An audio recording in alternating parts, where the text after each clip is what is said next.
Hi అండి, welcome to our channel. నేను సతీష్ అట్లా. సో మనకు టీఎస్పీఎస్సీ ద్వారా ఇప్పటి వరకు మనకు గ్రూప్ 1, గ్రూప్ 2, గ్రూప్ 3, గ్రూప్ 4 ఇట్లా నియామకాలు అనేది ప్రభుత్వ ఉద్యోగాలకు సంబంధించి నోటిఫికేషన్ రావడము, అలాగే మనం ఎగ్జామ్స్ రాయడము, దానికి సంబంధించినటువంటి ఇంటర్వ్యూస్కి అటెండ్ అవ్వడము, ఆ జాబ్ చేయడము, ఇట్లాంటివన్నీ గ్రూప్ 1 ఆఫీసర్, గ్రూప్ 2 ఆఫీసర్, ఇట్లా దానికి సంబంధించి కలెక్టర్ స్థాయి వరకు ప్రమోషన్స్ మీద వెళ్ళే వరకు, అసిస్టెంట్ కలెక్టర్ వరకు వెళ్ళడం, ఇట్లాంటి కేటగిరీస్ విభాగాల వారీగా ఉండడం చూస్తూ ఉన్నాం కదా. సో ఇటీవల మనకు ఏదైతే టీఎస్పీఎస్సీకి సంబంధించినటువంటి ఇన్ఫర్మేషన్ దాంట్లో జరిగినటువంటివి చాలా వింటూ ఉన్నాం, చూస్తూ ఉన్నాం. సో మొత్తానికైతే టీఎస్పీఎస్సీకి సంబంధించినటువంటి ఎవరైతే చైర్మన్ అట్లాగే సభ్యులు కూడా అందరూ కూడా రాజీనామా చేయడం జరిగింది. అట్లాగే హానరబుల్ గవర్నర్ కూడా వాటిని యాక్సెప్ట్ చేయడం జరిగింది. దాని తర్వాత వచ్చేసి టీఎస్పీఎస్సీ చైర్మన్ సభ్యుల నియామకానికి ఏవైతే ఈ నామినేటెడ్ పోస్టులకు సంబంధించినటువంటి ఉన్నాయో ఇవి వచ్చేసి ఫస్ట్ టైం దరఖాస్తుల ఆహ్వానం అనేది చేస్తూ ఉన్నారు. సో దీనికి సంబంధించి చూసినట్లయితే ఇది రాజ్యాంగంలోని ఆర్టికల్ 316 ప్రకారం చైర్మన్ అట్లాగే దానికి సంబంధించినటువంటి సభ్యులను నియమించడం అనేది దాని ప్రకారంగా చేస్తూ ఉన్నారు. So Telangana public service commission TSPSC chairman అలాగే సభ్యుల నియామకానికి ప్రభుత్వం దరఖాస్తులను ఆహ్వానిస్తుంది. దరఖాస్తు ఫామ్లను వచ్చేసి ప్రభుత్వ వెబ్సైట్ www.telangana.gov.in అందుబాటులో పెట్టామని, పూర్తి చేసినటువంటి పత్రాలను ఆన్లైన్లో లేక SECY-ser-gad@telangana.gov.in మెయిల్ ద్వారా ఈ నెల 18 రోజు సాయంత్రం 5 గంటల్లోగా అందజేయాలని చెప్పి ప్రభుత్వ ప్రధాన కార్యదర్శి శాంతికుమారి గారు ప్రకటన జారీ చేయడం జరిగింది. సో ప్రభుత్వం నియమించినటువంటి సెర్చ్ కమిటీ ఈ దరఖాస్తులను పరిశీలించి పేర్లను ప్రతిపాదిస్తుందని చెప్పి వివరించడం జరిగింది. ఇక గత ప్రభుత్వంలో నియమితులైనటువంటి టీఎస్పీఎస్సీ చైర్మన్ జనార్దన్ రెడ్డి కొందరు సభ్యుల రాజీనామాలను హానరబుల్ గవర్నర్ ఆమోదం తెలపడం జరిగింది. ఇక రాజ్యాంగబద్ధమైనటువంటి ఈ పోస్టుల భర్తీకి తొలిసారి ప్రభుత్వం దరఖాస్తులు ఆహ్వానించింది.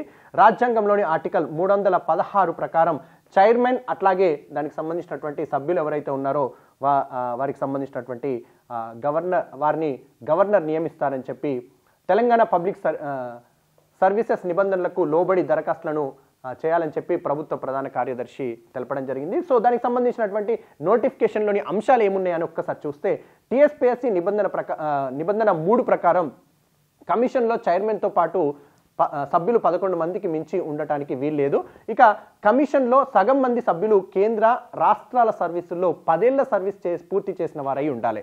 రాష్ట్ర స్థాయి లేదా కేంద్ర స్థాయిలో ప్రభుత్వ ఉద్యోగులుగా 10 సంవత్సరాల అనుభవం కలిగి ఉన్నవారై ఉండాలి, వారు సర్వీస్ చేసి ఉండాలి. ఇక వీరిపై విజిలెన్స్ కేసులు అనేటివి ఉండరాదు. ఆరోపణలు అనేటివి ఉంటాయి కదా విజిలెన్స్కి సంబంధించి, అలాంటివి ఏమీ ఉండరాదు కేసులు. ఇక మిగతా సభ్యులు అకాడమిక్స్, మేనేజ్మెంట్, న్యాయ, science and technology, social science, humanities రంగాల్లో నిపుణులై ఉండాలి.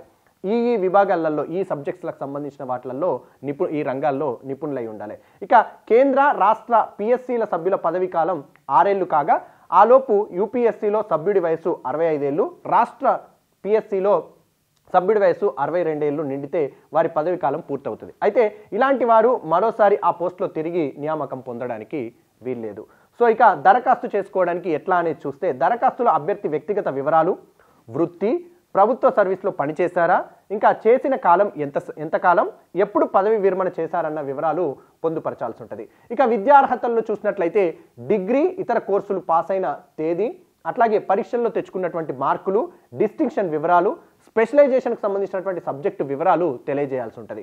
ఇక అధికారుల కేటగిరీలో ప్రభుత్వ సర్వీస్లో ఎప్పటి నుంచి ఎప్పటి వరకు ఏ హోదాల్లో కూడా పనిచేశారు అనేది చెప్పేసి మీరు అందులో పొందుపరచాల్సి ఉంటుంది. ఇక ప్రముఖుల కేటగిరీలో అకాడమిక్స్, మేనేజ్మెంట్, న్యాయ, science and technology, social science, humanities రంగాల్లో వారి సేవలు చెప్పాల్సి ఉంటుంది. ఇక గతంలో సాధించినటువంటి 5 విజయాల గురించి 200 పదాలకు మించకుండా రాసి ఆ వివరాలు అప్లోడ్ చేయాల్సి ఉంటుంది. ప్రొఫెషనల్ రంగాలు, విద్యా సంస్థలు, సొసైటీలు లేదా రాజకీయ పార్టీలు, సంఘాలతో అనుబంధం వివరాలను కూడా తెలియజేయాల్సి ఉంటుంది. ఇక టీఎస్పీ సభ్యురాలు సుమిత్రా ఆనంద్ కూడా రాజీనామా చేశారు అని చెప్పి తెలియజేయడం జరిగింది. సో మొదటిసారి టీఎస్పీఎస్సీకి సంబంధించి నామినేటెడ్ పోస్ట్ ఏదైతే చైర్మన్ పోస్ట్, అట్లాగే అందులో ఉన్నటువంటి సభ్యులు ఏవైతే ఉన్నాయో ఆ సభ్యులందరికీ సంబంధించినటువంటి మొదటిసారి నోటిఫికేషన్ ఇవ్వడం జరిగింది. సో ఎవరైనా దీనికి సంబంధించినటువంటి అర్హతలు కలిగి ఉన్నవారు ఎవరైనా అప్లై చేసుకోవడానికి అవకాశం ఉంది.